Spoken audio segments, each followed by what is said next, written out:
Hi friends, എല്ലാവർക്കും Diaz tasty കിച്ചൻ്റെ പുതിയൊരു വീഡിയോയിലേക്ക് സ്വാഗതം. ഇനി ഞാൻ വന്നിട്ടുള്ളത് ഇപ്പോൾ ട്രെൻഡിങ് ആയിട്ടുള്ള ഒരു ചപ്പാത്തിയുടെ റെസിപ്പിയുമായിട്ടാണ്. നമ്മൾ സാധാരണ ചപ്പാത്തി തയ്യാറാക്കുന്നത് പോലെ മാവ് കുഴച്ചൊന്നുമല്ല, അതല്ലാതെ നമ്മൾ വെള്ളം ഒഴിച്ച് മാവ് കലക്കിയിട്ട് തയ്യാറാക്കാവുന്ന ഒരു ചപ്പാത്തിയാണിത്. വളരെ എളുപ്പത്തിൽ തന്നെ നമുക്ക് ഇത് തയ്യാറാക്കാവുന്നതാണ്. അപ്പോൾ വീഡിയോയിലേക്ക് പോകുന്നതിന് മുമ്പേ നമ്മുടെ ഈ ചാനൽ ആദ്യമായിട്ട് കാണുന്നവരാണെന്നുണ്ടെങ്കിൽ ചാനൽ ഒന്ന് സബ്സ്ക്രൈബ് ചെയ്ത് സപ്പോർട്ട് ചെയ്യുക. അപ്പോൾ ഇനി നമുക്ക് വീഡിയോയിലേക്ക് പോകാം. ആദ്യം നമുക്ക് ഇതിനായിട്ടുള്ള ബാറ്റർ ഒന്ന് റെഡിയാക്കി എടുക്കാം. അപ്പോൾ അതിനായിട്ട് ഞാൻ ഒരു ബൗൾ എടുത്തിട്ടുണ്ട്. ഇതിലേക്ക് നമ്മൾ 2 കപ്പ് ഗോതമ്പ് മാവാണ് എടുക്കുന്നത്. അപ്പോൾ ഗോതമ്പ് മാവിന് പകരം മൈദാമാവ് വേണമെങ്കിൽ നമുക്ക് ഇതിനായിട്ട് എടുക്കാം. അപ്പോൾ ചപ്പാത്തി നമ്മൾ സാധാരണ ഗോതമ്പ് മാവ് ഉപയോഗിച്ചിട്ടാണല്ലോ തയ്യാറാക്കാറ്. അതുകൊണ്ട് തന്നെ നമ്മൾ ഇപ്പോൾ ഗോതമ്പ് മാവാണ് എടുത്തിട്ടുള്ളത്. 2 കപ്പ് ഗോതമ്പ് മാവിന് നമ്മൾ ഇതിലേക്ക് പാകത്തിനുള്ള ഉപ്പ് ചേർത്ത് കൊടുത്തു. അതിനുശേഷം നമ്മൾ ഒരു 3/4 ടീസ്പൂണോളം പഞ്ചസാരയും കൂടി ഒന്ന് ചേർത്ത് കൊടുത്തിട്ടുണ്ട്. ഇനി ഇത് നമുക്ക് നന്നായിട്ടൊന്ന് മിക്സ് ചെയ്തെടുക്കാം. ഇത് നമ്മളൊന്ന് മിക്സ് ചെയ്തെടുത്തതിന് ശേഷം നമുക്ക് ഇതിലേക്ക് വെള്ളം ഒഴിച്ചിട്ട് ഒന്ന് കുഴച്ചെടുക്കാം. അപ്പോൾ നമ്മൾ ഇത് നന്നായിട്ടൊന്ന് മിക്സ് ചെയ്തെടുത്തു. അതിനുശേഷം നമ്മൾ 2 കപ്പ് ഗോതമ്പ് പൊടിയാണല്ലോ എടുത്തിട്ടുള്ളത്. അതേ അളവിൽ തന്നെ വെള്ളവും ഇതിലേക്കൊന്ന് ചേർത്തിട്ട് ഒന്ന് മിക്സ് ചെയ്തെടുക്കാം. അപ്പോൾ വെള്ളവും ചേർത്ത് കൊടുത്തിട്ടുണ്ട്. ഇത് നമ്മൾ ഈ വിസ്ക് കൊണ്ട് തന്നെ നന്നായിട്ടൊന്ന് മിക്സ് ചെയ്തെടുക്കുന്നുണ്ട്. കട്ടയൊന്നും ഇല്ലാതെ തന്നെ നമ്മൾ ഇത് നന്നായിട്ടൊന്ന് മിക്സ് ചെയ്തെടുക്കുക. അപ്പോൾ ഇത് നമ്മളൊന്ന് മിക്സ് ചെയ്തെടുത്തതിന് ശേഷം നമുക്ക് വീണ്ടും കുറച്ചും കൂടി വെള്ളം ചേർത്ത് കൊടുക്കേണ്ടതാണ്. അപ്പോൾ ആദ്യമേ കട്ടയൊന്നും ഇല്ലാതെ നമ്മൾ നന്നായിട്ടൊന്ന് മിക്സ് ചെയ്തെടുത്തതിന് ശേഷം ബാക്കി വെള്ളം കൂടി ചേർത്ത് കൊടുക്കാം. ഇപ്പം നമ്മൾ ഇത് നന്നായിട്ടൊന്ന് മിക്സ് ചെയ്തെടുത്തിട്ടുണ്ട്. ഇനി ഞാൻ വീണ്ടും ഇതിലേക്ക് 1/2 കപ്പ് വെള്ളവും കൂടി ഒന്ന് ചേർത്ത് കൊടുക്കുന്നുണ്ട്. എന്നിട്ട് വീണ്ടും നന്നായിട്ടൊന്ന് മിക്സ് ചെയ്തെടുക്കുക. അപ്പോൾ നമ്മൾ 2 കപ്പ് ഗോതമ്പ് മാവിന് 2.5 കപ്പ് വെള്ളമാണ് ചേർത്ത് കൊടുത്തിട്ടുള്ളത്. എന്നിട്ട് ഇത് നന്നായിട്ടൊന്ന് മിക്സ് ചെയ്തെടുക്കുക. ബാറ്റർ നല്ല ലൂസായിട്ടുള്ള കൺസിസ്റ്റൻസിയിലാണ് ഉള്ളത്. ഞാൻ ബാറ്റർ കാണിച്ചു തരാം. ഇതാ കണ്ടോ, ബാറ്റർ ഈ ഒരു പാകത്തിനാണുള്ളത്. അപ്പോൾ ഈ ഒരു പാകത്തിന് തന്നെ നമ്മൾ ബാറ്റർ റെഡിയാക്കി എടുക്കുക. അപ്പോൾ ഇനി നമുക്ക് ഇതെങ്ങനെയാണ് തയ്യാറാക്കുന്നതെന്ന് നോക്കാം. അതിനായിട്ട് ഞാൻ ഒരു പാൻ വെച്ച് കൊടുത്തിട്ടുണ്ട്. പാൻ ഒരുപാട് അങ്ങ് ചൂടായി പോകരുത്. ചെറുതായിട്ടൊന്ന് ചൂടായി വന്നു കഴിയുമ്പോഴേക്കും നമ്മൾ റെഡിയാക്കി വെച്ചിട്ടുള്ള മാവിൽ നിന്നും ഒരു തവി പാനിലേക്ക് കോരി ഒഴിക്കുക. അതിനുശേഷം അത് പതിയെ ഒന്ന് പരത്തി കൊടുക്കുക. ഫ്ലെയിം നമ്മൾ ലോ ടു മീഡിയം ഫ്ലെയിമിൽ വെച്ചാൽ മതി. ഒരുപാട് അങ്ങ് കൂട്ടി വെക്കരുത്. ഇപ്പം നമ്മൾ ഒഴിച്ചു കൊടുത്തിട്ടുള്ള ഈ ചപ്പാത്തിയുടെ കളറ് ചെറുതായിട്ടൊന്ന് ചേഞ്ചായി വന്നിട്ടുണ്ട്. അപ്പോൾ നന്നായിട്ട് കളറൊക്കെ ഒന്ന് മാറി ഒന്ന് സൈഡിൽ നിന്നൊക്കെ ഒന്ന് വിട്ട് വരാൻ തുടങ്ങുമ്പോഴേക്കും നമ്മൾ ഇതൊന്ന് തിരിച്ചിട്ട് കൊടുക്കുക. ഇപ്പോൾ സൈഡിൽ നിന്നൊക്കെ ചെറുതായിട്ടൊന്ന് വിട്ട് വരാൻ തുടങ്ങിയിട്ടുണ്ട്. അപ്പോൾ നമ്മൾ ഇതൊന്ന് തിരിച്ചിട്ട് കൊടുത്തിട്ടുണ്ട്. ഇപ്പോൾ ദാ ഇതിൽ ചെറുതായിട്ട് കുമിളകൾ പോലെ വന്ന് തുടങ്ങിയിട്ടുണ്ട്. സ്റ്റൗ നമ്മൾ മീഡിയം ഫ്ലെയിമിൽ തന്നെ വെച്ചാൽ മതി. ഫ്ലെയിം ഒട്ടും തന്നെ കൂട്ടി വെക്കരുത്. ലോ ടു മീഡിയത്തിൽ മാത്രമേ വെക്കാവുള്ളൂ. ഇപ്പോൾ ഇതാ നന്നായിട്ട് കുമിളകൾ പോലെ വന്ന് തുടങ്ങിയിട്ടുണ്ട്. അപ്പോൾ നന്നായിട്ട് കുമിളകളൊക്കെ ഒന്ന് വന്ന് തുടങ്ങുമ്പോഴേക്കും നമ്മൾ ഇതൊന്ന് തിരിച്ചിട്ട് കൊടുക്കുക.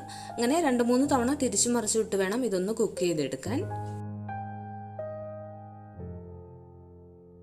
അപ്പോൾ വീണ്ടും നമ്മൾ ഇത് ഒന്നുകൂടി ഒന്ന് തിരിച്ചിട്ട് കൊടുക്കുന്നുണ്ട്. ഇത് ഒന്ന് തിരിച്ചിട്ട് കൊടുത്തതിന് ശേഷം നമ്മൾ സൈഡൊക്കെ ഒന്ന് പ്രസ് ചെയ്ത് കൊടുക്കുക. അപ്പോൾ ഒരു ചട്ടം വെച്ചിട്ട് പതിയെ ഒന്ന് പ്രസ് ചെയ്ത് കൊടുക്കുമ്പോഴേക്കും സൈഡിൽ നിന്നൊക്കെ ഒന്ന് പൊങ്ങി വരാൻ തുടങ്ങുന്നതാണ്. അപ്പോൾ ഇങ്ങനെ നന്നായിട്ട് പ്രസ് ചെയ്ത് കൊടുക്കുക. അതിനുശേഷം തിരിച്ചിട്ട് കൊടുക്കുക. എന്നിട്ട് വീണ്ടും ഈ സൈഡിൽ നമ്മൾ ചട്ടം വെച്ചിട്ട് പതിയെ ഒന്ന് പ്രസ് ചെയ്ത് കൊടുക്കുക. അപ്പോൾ നമ്മൾ ഇതുപോലെ സൈഡിൽ നിന്ന് ഇങ്ങനെ പ്രസ് ചെയ്ത് കൊടുക്കുമ്പോഴേക്കും ചപ്പാത്തിയൊക്കെ പൊങ്ങി വരുന്നത് പോലെ തന്നെ ഇതും നന്നായിട്ട് തന്നെ പൊങ്ങി വരുന്നതാണ്. ഇതാ കണ്ടോ, ഇപ്പോൾ തന്നെ നന്നായിട്ടൊന്ന് പൊങ്ങി വന്ന് തുടങ്ങിയിട്ടുണ്ട്. അപ്പോൾ വീണ്ടും തിരിച്ച് മറിച്ച് വിട്ട് നമ്മൾ നന്നായിട്ട് തന്നെ ഒന്ന് പ്രസ് ചെയ്ത് കൊടുക്കുക. സ്റ്റൗ നമ്മൾ മീഡിയം ഫ്ലെയിമിൽ തന്നെയാണ് വെച്ചിട്ടുള്ളത്.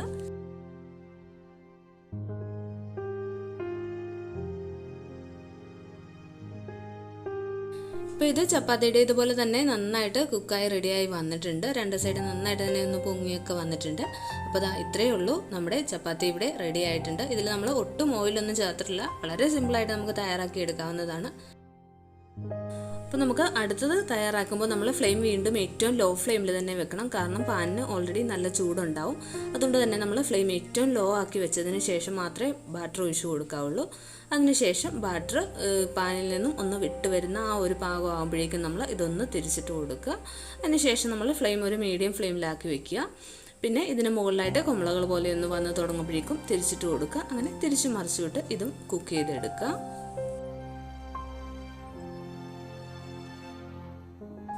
ഇപ്പോൾ ഇതിന് മുകളിൽ ചെറുതായിട്ട് കുമിളകൾ പോലെ വന്ന് തുടങ്ങിയിട്ടുണ്ട്. അപ്പോൾ ഇനി നമ്മൾ ഇതിൻ്റെ സൈഡിൽ കൂടി ഒന്ന് പ്രസ് ചെയ്ത് കൊടുക്കുക.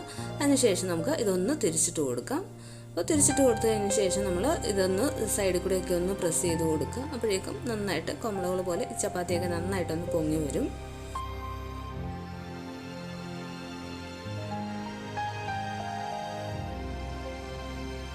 ഇങ്ങനെ സൈഡിൽ നിന്നൊക്കെ പൊങ്ങി വന്ന് തുടങ്ങുമ്പോഴേക്കും നമ്മൾ ചട്ടകം കൊണ്ട് സൈഡൊക്കെ ഒന്ന് പ്രസ് ചെയ്ത് കൊടുത്താൽ മതി. അപ്പോഴേക്കും നന്നായിട്ട് തന്നെ പൊങ്ങി വന്ന് തുടങ്ങിക്കോളും. എന്നിട്ട് തിരിച്ചിട്ട് കൊടുക്കുക. എന്നിട്ട് വീണ്ടും ചട്ടകം കൊണ്ട് പതിയെ ഒന്ന് പ്രസ് ചെയ്ത് കൊടുക്കുക. അങ്ങനെ തിരിച്ച് മറിച്ചിട്ടിട്ട് നമ്മൾ ഇതൊന്ന് കുക്ക് ചെയ്തെടുക്കുക. നന്നായിട്ട് പൊങ്ങി വരുന്നത് വരെ നമ്മൾ ഇതൊന്ന് തിരിച്ച് മറിച്ചിട്ട് കൊടുത്തുകൊണ്ടേയിരിക്കുക. പിന്നെ ഫ്ലെയിം നമ്മൾ മീഡിയത്തിൽ വെച്ച് കൊടുത്താൽ മതി. നമ്മൾ ആദ്യമേ മാവ് ഒഴിക്കുമ്പോൾ ഏറ്റവും ലോ ഫ്ലെയിമിൽ ഇട്ടാൽ മതി. അതിനുശേഷം ഫ്ലെയിം ഒരല്പം കൂട്ടി വയ്ക്കുക. അങ്ങനെ ഫ്ലെയിം കൂട്ടിയും കുറച്ചും അഡ്ജസ്റ്റ് ചെയ്ത് വെച്ച് വേണം നമ്മൾ ഇത് കുക്ക് ചെയ്തെടുക്കാൻ. ഇപ്പോൾ ദാ നമ്മുടെ അടുത്ത ചപ്പാത്തിയും റെഡിയായി വന്നിട്ടുണ്ട്. നന്നായിട്ട് തന്നെ പൊങ്ങി വന്നിട്ടുണ്ട്. അപ്പോൾ ഇത്രയേ ഉള്ളൂ. നമുക്ക് വളരെ എളുപ്പത്തിൽ തന്നെ തയ്യാറാക്കാവുന്നതാണ്. ചപ്പാത്തി മാവ് കുഴയ്ക്കുന്നത് പോലെ മാവ് കുഴച്ചെടുക്കുകയൊന്നും വേണ്ട. വളരെ എളുപ്പത്തിൽ തന്നെ നമുക്ക് മാവ് റെഡിയാക്കി എടുക്കാം. അപ്പോൾ ഇന്നത്തെ വീഡിയോ ഇഷ്ടമായെങ്കിൽ ലൈക്ക് ചെയ്യുക, കമൻറ്റ് ചെയ്യുക. പിന്നെ നമ്മുടെ ഈ ചാനൽ ആദ്യമായിട്ട് കാണുന്നവരാണെന്നുണ്ടെങ്കിൽ ചാനലൊന്ന് സബ്സ്ക്രൈബ് ചെയ്യുക. അപ്പോൾ ഇനി നമുക്ക് അടുത്ത മറ്റൊരു വീഡിയോയുമായിട്ട് കാണാം. താങ്ക്